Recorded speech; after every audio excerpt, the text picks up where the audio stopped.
Party سے علیحدگی کی ترغیب، پی ٹی آئی کا پرویز خٹک کے خلاف کارروائی کا آغاز۔ پاکستان تحریک انصاف نے پارٹی اراکین کو جماعت سے علیحدگی کی ترغیب دلوانے کے معاملے پر پرویز خٹک کے خلاف تنظیمی سطح پر کارروائی کا آغاز کر دیا ہے۔ پی ٹی آئی کے مرکزی سیکرٹری جنرل عمر ایوب کی جانب سے پرویز خٹک کو شو کاز نوٹس جاری کر دیا گیا ہے، جس میں پرویز خٹک سے 7 روز میں جواب طلب کیا گیا ہے۔ شو کاز نوٹس میں کہا گیا ہے کہ آپ اراکین سے روابط قائم کر کے جماعت سے علیحدگی اختیار کرنے پر اکسا رہے ہیں۔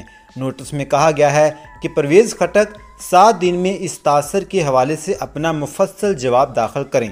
پی ٹی آئی کی جانب سے پرویز خٹک کو دیے گئے نوٹس میں جواب تسلی بخش نہ ہونے یا اظہار وجوہ کے نوٹس کے جواب سے گریز پر کارروائی آگے بڑھانے کی تنبیہ کی گئی ہے۔